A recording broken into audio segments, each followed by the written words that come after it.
Po natin ngayon tungkol sa kulay ng ihi, yung mga senyales nakikita natin sa pag-ihi, pwede natin malaman kung healthy ka o hindi. Pwede malaman, meron tayong clues kung may UTI ba, may kidney disease ba, may prostate problem ba, may STD ba, pwede malaman sa ihi. So parang tuturuan ko kayo maging parang doktor. Pero syempre, pinakamaganda, mag-urinalysis pa rin. Marami rin makikita sa urinalysis. So, actually, mga 7 signs to 7 bagay na dapat makita natin sa ihi natin. Like, ang clues namin, number 1, yung amoy. Depende sa amoy, malalaman kung may sakit. Number 2, yung kulay. Maraming sari-saring kulay yung ihi. Number 3, malabo ba yung ihi? Number 4, parang medyo pink o may dugo ba? O may mga bato-bato ba lumalabas? Buhangin. Number 5, ano ba sintomas? Masakit ba pag umihi? Number 6, sobra bang dalas umihi? Number 7, tingnan din yung ihi, mabula ba? Nilalanggam ba? So, yan ang mga dapat tingnan natin. So, ang kidneys natin, ang trabaho ng kidneys, gumawa ng ihi. So, nilalabas yung mga waste products. Kaya yung mga tips, ibibigay din natin mamaya. Okay? Number 1, sinabi ko yung amoy. Diba?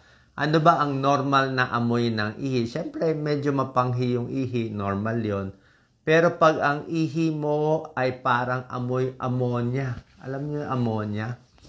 Malakas yung ammonia Yung talagang medyo masangsang siya. Pwedeng dehydrated yon pag ammonia.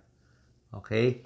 Merong mga ihi, amoy prutas, amoy acetone. Di ba alam niyo yung acetone? Pagtanggal ng manicure. Yung amoy acetone na ihi, bad sign yun. Kasi pwede yan sa may diabetes na malala. So, yung mga serious na super taas yung diabetes, may mga ketones yun, lumalabas sa ihi. Kaya amoy acetone, fruity smell. Papacheck agad sa doktor yon. Pag ang ihi masangsang at mabaho, di ba? May ihi talaga mabaho na ihi. UTI yun. Baka maraming bakterya, kaya nangangamoy yung ihi. Kaya minsan pag pumunta ako sa mga CR, pag naamoy ko yung next, sabi ko baka may sakit to. Baka may sakit. So, yung amoy may clues. Dapat yung normal mapanghi lang konti. Number 2, yung kulay ng ihi. Malalaman kung healthy o hindi. Pag ang kulay maputi o kulay light yellow lang, normal yon. Pale yellow color, di ba? Pero pag ang ihi mo dark yellow, medyo matingkad na yellow na, pwedeng dehydrated ka na doon. Okay, pwedeng dehydrated ka. Pag ang ihi mo medyo yellow-orange, yung yellow na papunta na sa orange, pwedeng naparami ka ng vitamins. Okay? Yung mga vitamin B, baka may yung mga uminom ng mga multivitamin, kita mo yung ihi mo, very yellow, matingkad, di ba? Kakaiba. Ibig sabihin, sobra ka sa vitamin B. Ayaw na ng katawan mo yung vitamin B, nilalabas na nga niya. Kaya nasa ihi. Kaya ako, hindi naman ako lagi nagba-vitamins. Pag maganda naman yung pagkain mo, di pwede na yon kung assorted naman yung kinakain mo. May protina, may gulay, may isda, pwede na yon. Hindi naman kailangan everyday mag-vitamins. Pag ang ihi, kulay orange talaga. Kulay orange. Actually, baka may gamot. Baka may gamot ka iniinom. Yung mga uminom ng gamot sa tuberculosis, mga rifampicin, nagiging orange yung ihi. Baka meron kang kinain na may dye na sobrang orange. Pero yung orange, pwede rin sign ng liver problem. Okay? Pag ang ihi mo, medyo pink, alam niyo yung pink, mapula-pula konti. Pero hindi siya talaga pula. Kasi pag may dugo sa ihi, let's say, maraming cause ng dugo sa ihi. Pwedeng dugo sa kidneys, dugo sa pantog, pwedeng kidney stone, pwedeng bladder stone, o pwedeng may kidney cancer or bladder cancer. So, pag medyo pink-pink siya, ibig sabihin, baka may dugo doon. Papa-urinalysis na tayo. Diba? Kasi bihira naman talaga yung pula Yung pula na duguhin. Kasi syempre maraming tubig yung ihi, so nahahalo siya. So, papa-urinalysis, i-check yung RBC. Mura lang ang urinalysis, may 50 pesos, 100 pesos. So, pag chinek nyo, may nakitang maraming RBC, may dugo yun.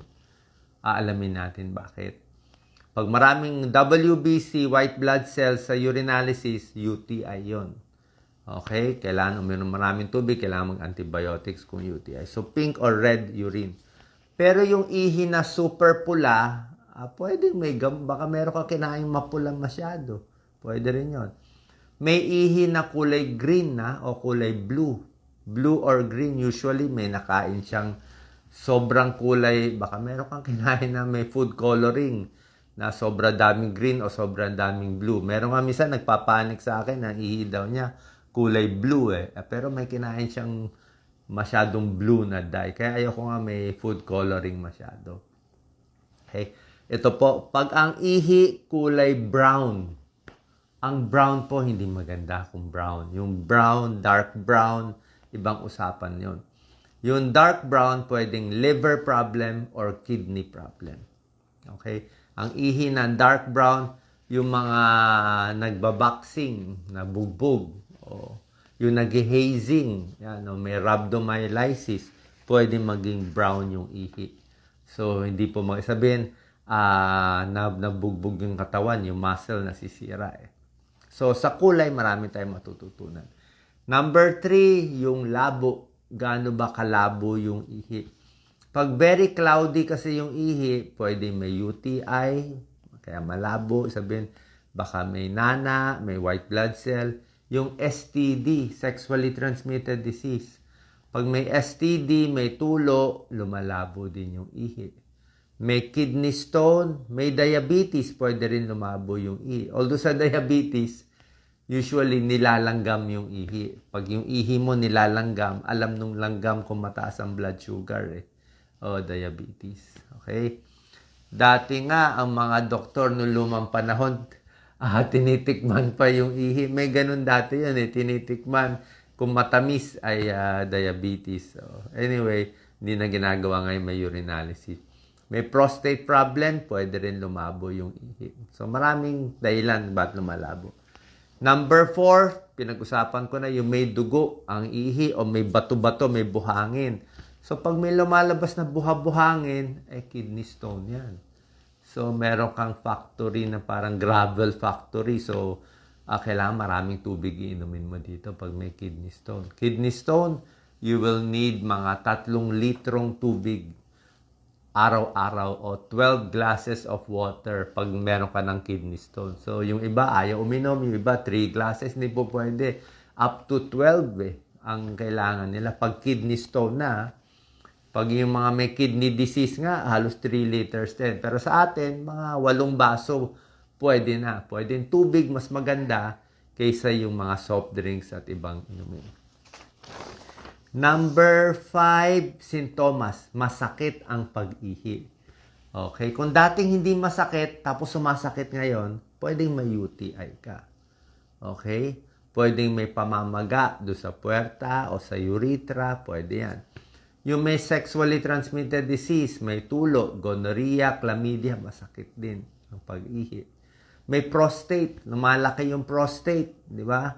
Minsan pag lumalaki yung prostate, masakit din yung pag-ihi. Pag punong-puno yung pantog, masakit din. Pero ang problema sa masakit, minsan yung prostate cancer, yun din ang sintomas. So, kung lalaki, edad 50 pataas, papacheck tayo sa urologist para ma-check kung lumalaki lang bang prostate, may gamot sa malaking prostate, o baka may ibang bukol sa prostate. Okay? So, pag masakit, pwedeng UTI, pwedeng STD, pwedeng malalaking prostate o may ibang problema sa prostate. So, papacheck tayo sa doktor, papa-urinalysis din. Okay? Number 6, yung madalas umihi. Okay? Yung mga edad 50 pataas, madalas po talaga umihi. Ang 50 pataas. 50 years old up kasi nangyayari, actually lalaki o babae, lumiliit yung pantog natin. O, mas maliit siya, yung hindi na siya ganun kalakas yung capacity mag-ipon ng tubig. Pag bata ka pa, kaya ng pantog mo siguro 500 ml ng ihi. Pero pag tumatanda na, baka 200 ml na, puno na. So, napapadalas yung ihi. Kaya dumadalas ang pag-ihi. Pwedeng may UTI, madalas umihi. Pwedeng diabetes. Okay? Pag hindi controlled ang diabetes, madalas din umihi. Okay? Lumalaki ang prostate, madalas din umihi. Yung papatak-patak yung ihi. And number 7, yung mabula ang ihi. Mabula. Maraming bubbles. Ito, importante ito. So, normally, ang ihi natin, pag tumama siya dun sa tubig, may bula naman talaga eh. Pero yung bula, dapat nawawala siya. So, yung bula, pag hinayaan mo, after 1 minute, dapat unti-unti nawawala. Ang sinasabi nating masama na maraming bula yung ihi, yung parang iced tea, di ba? Minsan meron kayong iced tea na matapang na iced tea, talagang mabula siya. So, yung pag-ihi nun, talagang super bula, tapos hindi nawawala yung bula, pwedeng may protina sa ihi yon, proteinuria. So, hindi po maganda yon, papa-urinalysis tayo, check din kung may protein. Kung maraming protein sa ihi, pwedeng may kidney disease. So, pwedeng nasisira yung kidneys. Ano ba ang cause? Ba't nasisira ang kidneys? 2 ang pangunahing dahilan ng pagkasira ng kidneys. Diabetes na matagalan, nakakasira ng kidneys. High blood, nakakasira din ng kidneys. May bibigay yung doktor ng mga gamot, mga ACE inhibitor, angiotensin receptor blocker, para makontrol konti yung pagkasira ng kidneys. Okay? So, pag meron kayong ganitong sintomas, papacheck lang urinalysis. Marami tayong makikita doon. Kung may dugo, may infection, may protein, o ibang may bato, pwede rin makita. Okay? Healthy urine tips. Number 1, uminom ng maraming tubig. Simpleng-simple, murang-mura, di ba? 8 basong fluid or tubig in a day. Pag may edad, siguro at least 6 na baso, para lang wag lang masyadong mayellow ang ihi natin. Balanced diet. Wag din over sa pagkain. May prutas, may gulay, may isda. Tama lang. Ayaw din natin, kailangan may protina yung pagkain nyo. Hindi rin pwede puro kanin, walang ulam. Hindi rin pwede na puro ulam, walang kanin. Kasi minsan nauuso sa atin ngayon yung high protein.